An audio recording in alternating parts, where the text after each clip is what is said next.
Cuando quiera nomás. Bien. Bueno, estábamos cerrando la eh, resolución del ejercicio, sugiriendo que pasásemos primero a elegir el espesor de la losa, el que se efectuaba por condiciones de deformabilidad, ¿no?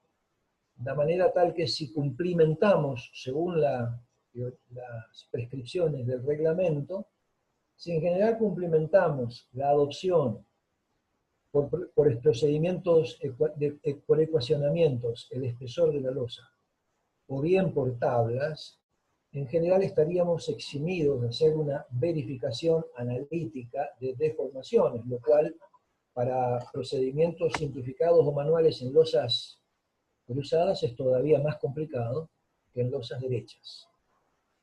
Entonces, partimos por lo general de predimensionar con los espesores que nos van a asegurar, a garantizar, no tener problemas por deformabilidad, estado límite de servicio por deformaciones. Es lo que ha pasado acá se han elegido los espesores, se eligió un espesor de 11 centímetros para esa losa, y hay una altura útil para la dirección más solicitada de 8,5 centímetros, y un diámetro menos en la dirección ortogonal. Recordar que aquí se están utilizando barras del 10 para estas losas, que, recordar también, pertenecen a una estructura para un depósito, es decir, 5 kN por metro cuadrado. No ha que ver con las solicitaciones de sobrecarga en los edificios que están en el orden de dormitorios, habitaciones, comedores, baños, del orden de 1,5, 2 kN por metro cuadrado. Bien, entonces como hay un diámetro de diferencia, hay un medio diámetro correspondiente a esta barra y un medio diámetro correspondiente, entonces tenemos la altura estática de 2 para esa losa. Bueno, y entonces con todos estos, con los valores de las solicitaciones siempre están trabajadas por metro de ancho de viga, ¿no? Es decir, el ancho de la sección transversal. El B de esta sección rectangular es 1 metro. Y entonces, todo con los criterios que ya conocemos y con las expresiones y formulaciones que hemos aprendido a utilizar del capítulo 4, determinamos las necesidades de armaduras en la dirección Y, en la dirección X, ¿no? 1,36, 2,30, etc. Y acá se trabaja con armadura del 8 y con armadura del 6, por lo que se ve.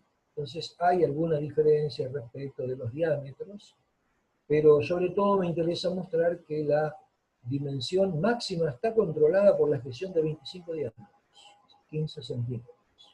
Entonces será por ello un pie de 6, acá dio cada 14, entonces pongo 14 porque dio por cálculo, y esta era la que controlaba, era la cuantía mínima por retracción y temperatura, y no la de cálculo mecánico, la de cálculo por solicitaciones.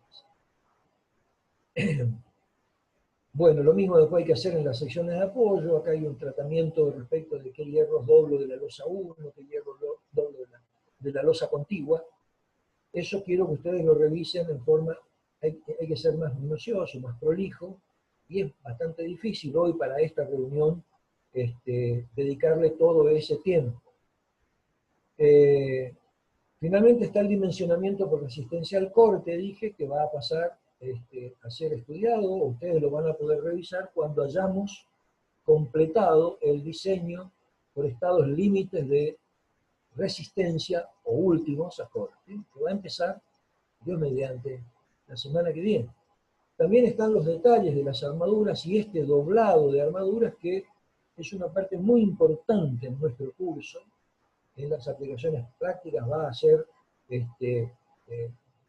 bastante prolijamente revisado, y para lo cual tenemos que adquirir las destrezas necesarias para hacer las coberturas de los diagramas de momentos convenientemente, lo que, como se empieza a ver en este gráfico, sin entrar en detalles, se configura con barras rectas para cubrir armadura de tramo, momentos de tramo, barras dobladas que se levantan cerca de los apoyos, o que se levantan para generar la absorción de momentos de empotramiento en las vigas de apoyo, de los extremos, aunque hayamos dimensionado sin el aporte de este empotramiento, barras de refuerzo sobre el apoyo cuando los momentos sean muy importantes. Recordar que sobre los apoyos las secciones son rectangulares, en los tramos las secciones son placas, en general, hablando en términos generales. Bien, y hasta aquí hemos estado conversando sobre losas macizas. Ahora bien, cuando las luces entre columnas tienden a incrementarse, cuando las cargas tienden a incrementarse, a ver, supongamos que tenemos luces de 8 metros, porque el edificio es un edificio para un shopping, y las cargas, las sobrecargas sobre todo, son elevadas, supongamos 5 kilómetros por metro cuadrado. Entonces, ahora hay un problema con mantenernos queriendo tener losas macizas. Entonces aparecen las denominadas losas nervuradas, o también, otra vez, losas alivianadas. Entonces, cuando recurrimos a estas, lo que va a ocurrir es que podemos llegar a disponer de mayores alturas estáticas. En comparación con lo que habría sido una losa, miren el borde superior, una losa maciza me habría exigido poner una cantidad de hormigón impresionante para intentar ganar altura estática, ganar altura. En cambio, esta solución me dice que puedo eliminar toda la zona inerte, por así decir, que no contribuye a la tracción y que estaba aportada por el hormigón, y en cambio puedo irme con mayor altura si genero unos nervios como estos que están indicados acá, y ahora tengo una altura estática que mejora la eficiencia para resistir flexión.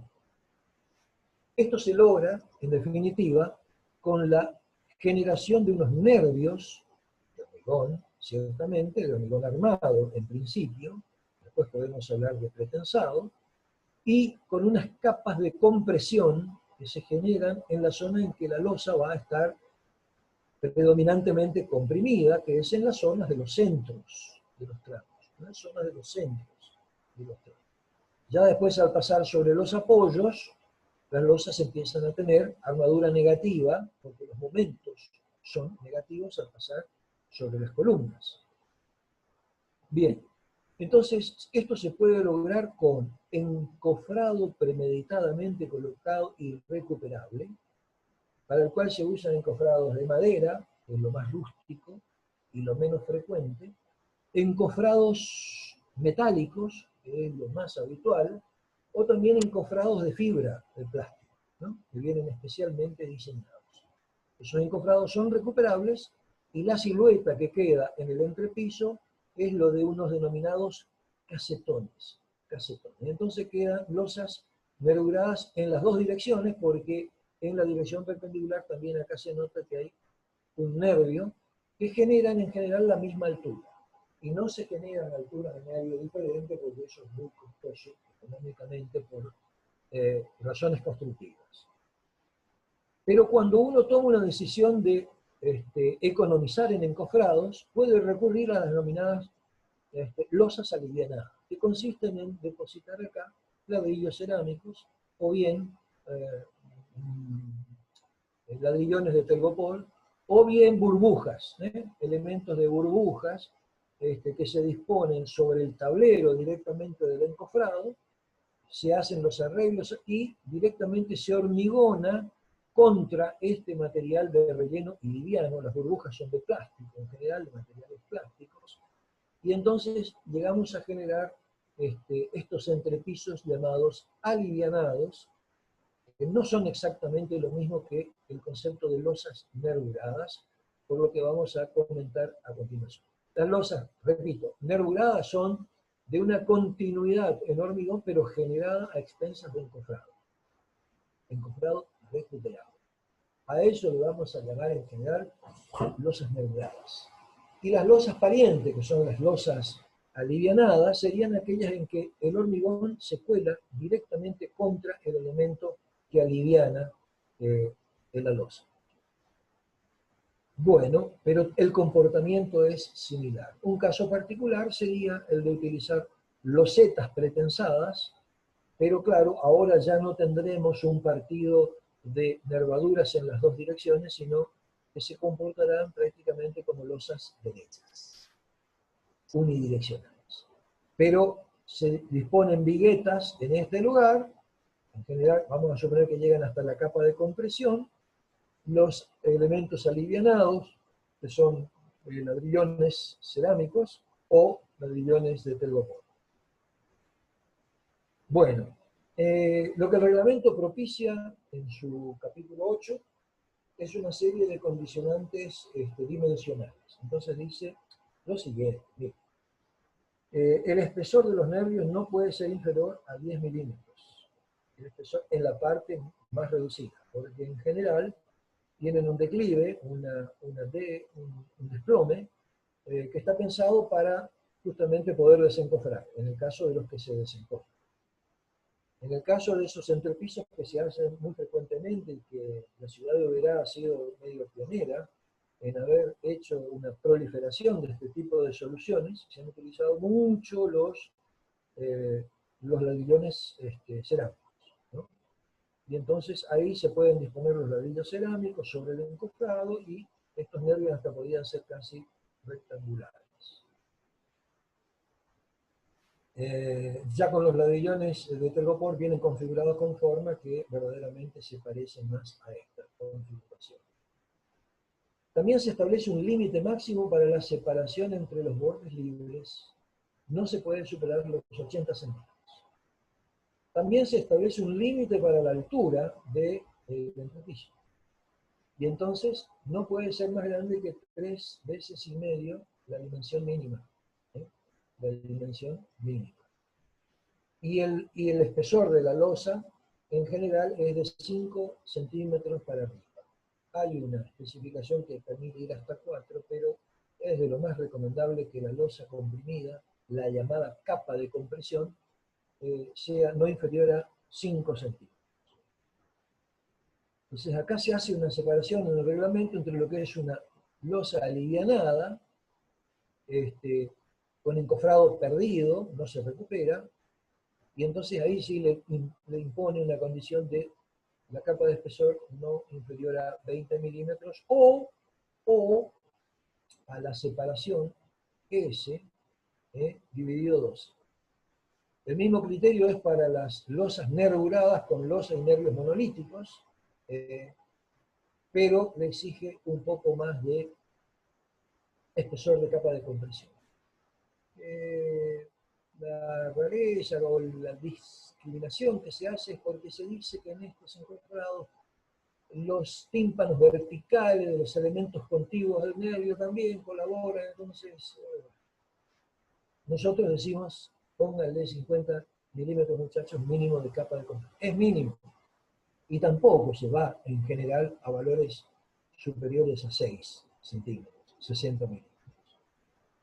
Bueno, el dimensionamiento se aplica en los conceptos de resistencia que ya hemos estudiado en flexión. La altura total sigue cumpliendo los requisitos de las losas derechas o cruzadas. Digo derecha por el caso de que tuvieran una losa con viguetas, que es unidireccional, pero si son losas cruzadas, seguimos aplicando los criterios de control de deformabilidad ya anteriormente vistos. Y entonces, si los nervios están dispuestos de esta manera, uno saca una armadura por unidad de ancho, por metro de ancho, y después se multiplica simplemente esa armadura por la longitud entre esta luz entre ejes de nervios, por esta luz entre ejes de nervios L, y entonces tengo para este nervio, donde voy a concentrar armaduras, una cantidad de armadura que es la sección de acero, a su vez, por metro de ancho y multiplicado por esta luz. porque entonces es media longitud de influencia y media longitud de influencia con la que voy a dimensionar la armadura que dispongo en este nervio. Bueno, la armadura se concentra de esa manera en los nervios cuando es losa de hormigón armado. Cuando es una losa de viguetas pretensadas, en general no se hacen cálculos, sino que se siguen los procedimientos que estipulan los fabricantes de viguetas, que en general lo hacen a través de manuales o folletos de diseño de cálculo. Y lo único que queda por establecer es la capa de compresión, que lleva en general una armadura de malla distribuida en las dos direcciones y que deben cumplir con las condiciones de cuantía mínima por refracción y temperatura. Bueno, acá hay algunas disquisiciones más. ¿Qué pasa si para este diseño tenemos el eje neutro a flexión en la capa de compresión? Cosa que puede suceder. En algún ejercicio que vimos la semana pasada, vimos que hay una capa, hay una profundidad del eje neutro del orden de 2,5 centímetros. Bueno, entonces estamos dentro de... Se puede analizar cada uno de estos nervios en las zonas de tramo como viga plana. Perdón, como viga de sección rectangular, ¿no? De sección rectangular con la longitud del ancho colaborante igual a L. El ancho colaborante es el ancho de L directamente, la luz entre los ejes de los nervios. Bueno, una disquisición que menciona de que se puede, esto lo leemos con detenimiento después, pero es la disquisición de que se puede incorporar, incluir la pared vertical del elemento de relleno. Bueno, cuando uno está muy fino para optimizar una losa, puede recurrir a este criterio y reducir ese centímetro que está en juego en la capa de compresión, que como ustedes ya saben, 1 centímetro por una superficie de 4 por 5 metros, es una cantidad de hormigón no despreciable. Bueno, no hablamos más de contribución de resistencia al corte, algo sobre armaduras, cuantía mínima. Ahora no la vamos, la cuantía principal, de armadura principal de los nervios, no aplicamos para esta cuantía mínima la de la losa superior, que es un elemento superficial y por eso le es competente la aplicación de la armadura de una cuantía mínima, la de contracción y temperatura, es un elemento tipo losa propiamente dicho, es un elemento superficial, muy expuesto a contracción y problemas de temperatura que fisuran fácilmente a la capa de compresión. En cambio, en los nervios, le vamos a aplicar el criterio de cuantía mínima de vigas. Y entonces ahí estamos procediendo a la sección 4.9, que fue explicada la semana pasada, en cuanto a cuantía mínima por ductilidad mínima a ser provista a las secciones rectangulares de vigas sometidas a corrección. En la losa se debe colocar una armadura perpendicular a los nervios con el fin de cubrir los requerimientos de flexión y considerar ubicación de... Generalmente se dispone una malla en la zona, en la capa de compresión.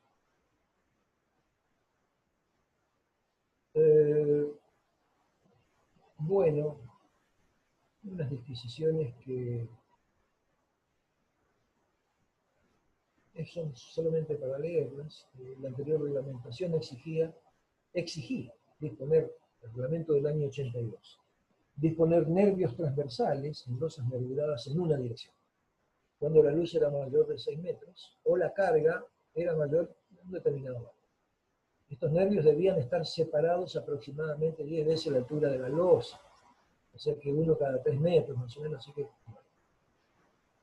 el SIGSOC actual no hace mención a nervios transversales, y entonces queda a criterio del proyecto incluirlos o no. O sea, sí podemos diseñar losas nervuradas en 2 direcciones, o losas alineadas en 2 direcciones. Bueno, la función de estos elementos es agregar rigidez transversal al conjunto y principalmente distribuir la carga más uniformemente entre los humanos. Pero en losas nervuradas cruzadas, adoptamos el criterio de poner en los nervios las armaduras que sale de calma. Bueno, este esquemita que lo dejé acá al final era para insistir en que el esquema de resolución de solicitaciones por losas en damero solamente se va a poder aprovechar cuando tengamos partidos de distribución de paños muy regulares. Eso en los edificios residenciales es muy difícil de lograr. Entonces es poco frecuente. Pero en edificios industriales es mucho más fácil que el ingeniero estructuralista imponga las condiciones de organización de la estructura y el proyectista arquitectónico es el que se va a someter, dado que las sobrecargas son muy importantes. Las sobrecargas son en general bien importantes. Esto también sucede en los tableros de los puentes, y entonces uno puede llegar a trabajar en edificios o en estructuras especiales con estas soluciones de disquisición entre carga total o cargas por casilleros de damas, juego de damas, para obtener máximas solicitaciones de tramos o de apoyos. Esa es la revisión final que le damos a esta diapositiva, que creo que es la última. Muy bien, estamos terminando nuestra clase, pero tenemos un par de comentarios para hacer. Yo tengo, a ver, nuestra próxima clase, la primera, va a ser, la primera observación o nota de fin de esta reunión es el próximo jueves, jueves santo en el horario matutino. Solo está condicionada a que haya otra materia que tenga un encuentro virtual con ustedes en ese horario. En principio no estoy seguro de que haya alguna, pero eso lo vamos a confirmar. Lo vamos a confirmar, pero en principio sabemos que nuestro encuentro es Jueves Santo, creo que es el día jueves 10, me parece. Si es que hoy es el día 3, sería jueves 9. No. Jueves Santo por la mañana. 8:30. Y vamos a iniciar resistencia al corte. Y el segundo tema que tengo para decirles es que agradezco mucho el aguante que ustedes tienen del otro lado. Esta experiencia es nueva para ustedes y también mucho para nosotros, particularmente en lo personal para mí. Por lo que agradezco la tolerancia que pueden tener para el pasaje tan rápido de estas diapositivas, pero yo tendría la esperanza y expectativa de que puedan hacer ustedes lo que hacemos con algún tutorial de YouTube, donde tenemos la posibilidad de volver para atrás todas las veces que queremos, de parar todas las veces que queremos, y ojalá que así pudiera ser, para que ustedes puedan, que estos pasajes tan rápidos, ser repetidos la cantidad de veces hasta que podamos asentar los conceptos que queremos transmitir. Por lo demás, es un agradecimiento permanente también esto para los colegas que puedan seguir estas charlas y el trabajo de los inscritos en la preparación del material y en el soporte. Así que me siento muy agradecido y siempre pidiéndoles la tolerancia que puedan tener con estos encuentros. De mi parte, por ahora nada más, y nos estaríamos viendo, Dios mediante, el jueves que viene a las 8:30. Ingeniero, ¿me escucha? Sí, escucho. Solo dos cositas. Una, hoy un chico había hecho una consulta, no sé si la evacuamos por acá o por WhatsApp, como usted quiera. Evidentemente por ahí la podremos evacuar por acá si yo la interpreto, entonces a lo mejor también queda grabada la devolución, ¿sí? Bien, En entonces la medida en que yo pueda darla, en la medida en que pueda darla, ¿sí? bien, le pido a la persona que hizo hoy la consulta, entonces que la vuelva a escribir y la evacuamos. Y por Bueno, él la escribe por dónde, por WhatsApp. No, la había escrito por el chat. Yo le dije que la haga al final de la clase y que si no Sí. teníamos tiempo de responderla de manera así en el Zoom, que después se iba a evacuar por WhatsApp, digamos. Bueno, contame cuánto tiempo tenemos. Tenemos, recién van 30, tenemos 10 minutos todavía. Bueno, mirá, propongo, ¿los chicos tienen la posibilidad de abrir su micrófono?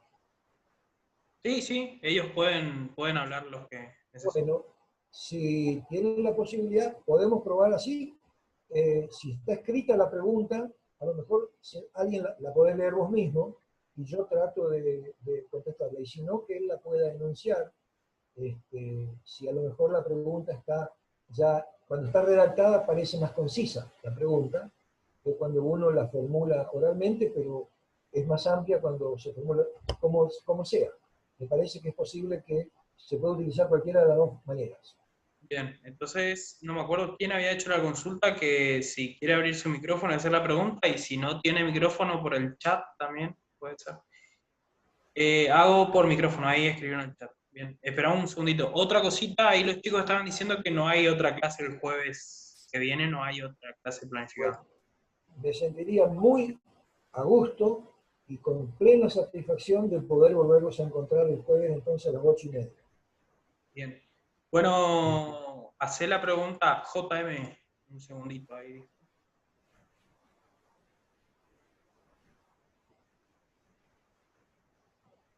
Hola, buenas tardes. ¿Se escucha?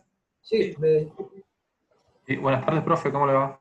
hola JM. Sí, JM, sí, José Manuel, pero pasa que puse así mi nombre y quedó así, no sé por qué. no importa, vos sos para mí ahora JM.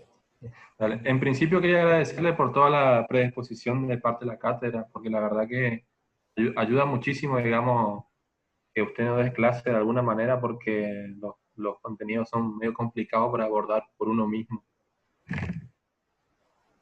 Yo entiendo, yo en respuesta a eso entiendo perfectamente y comparto el criterio y la sensación que tienen ustedes. Es una materia que se puede seguir, pero hay muchos conceptos que son nuevos, hay enfoques diferentes con respecto a lo que se ha estado teniendo como formación de ingeniería hasta aquí.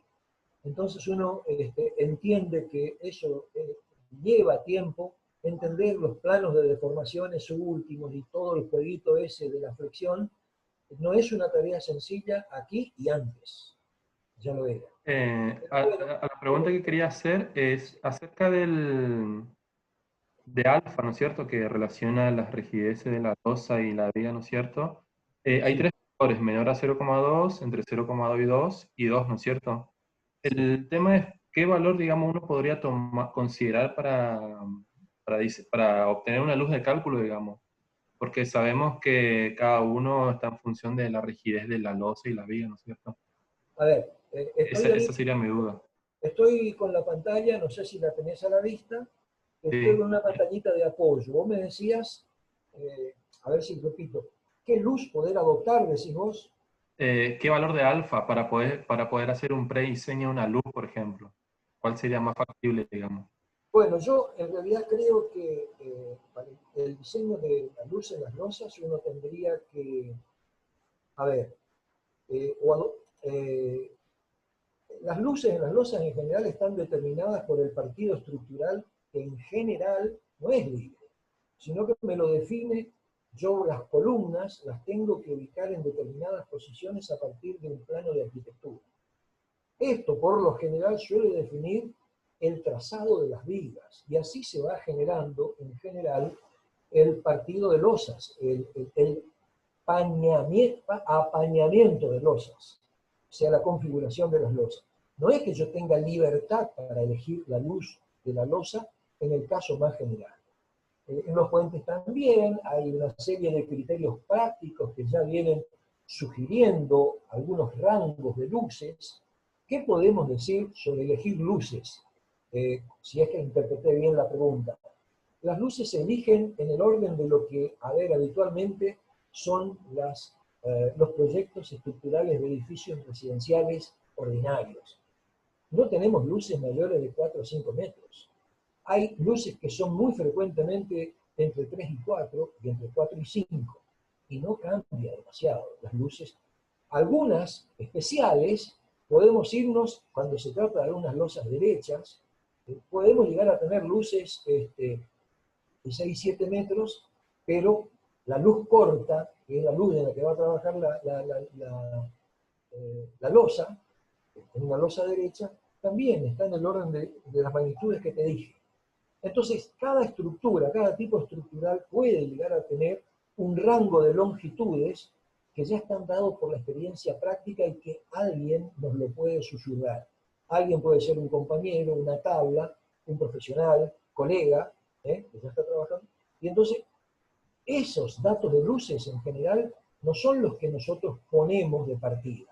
Lo que ponemos como para evaluar es evaluar estimativamente los H's, o el H, o que nosotros lo podemos sacar como la luz dividido 30, dividido 40, y más o menos eso nos da los espesores de partida como para predimensionar. Yo haría de esa manera, JM. Sí, excelente, profe. Sí, gracias por la explicación. Bien, bien.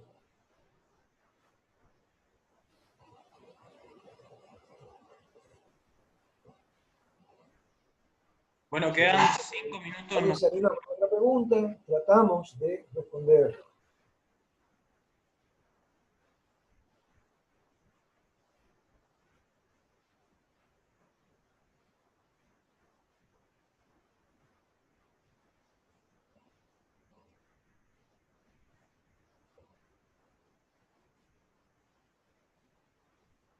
Si nadie tiene alguna otra duda, entonces creo que cortamos.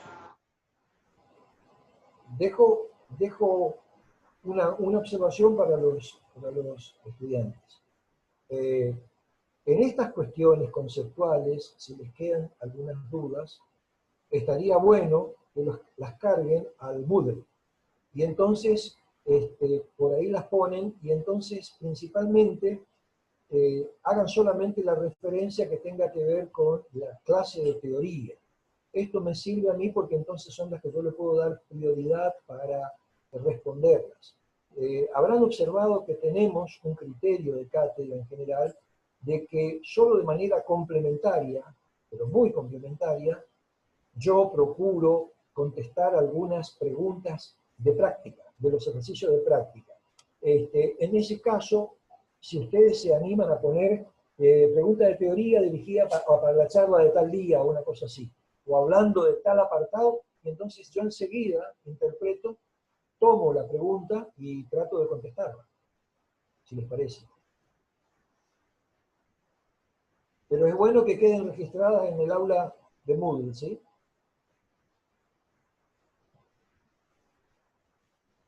Bueno, por mí es todo, Mario. Yo agradezco de nuevo a todos y nos estamos viendo, si Dios quiere, la semana que viene. Viendo una manera de decir. Listo, ingeniero. Entonces, jueves 8:30. 8:30 jueves. Dios mediante. Listo, estamos. Muchas gracias.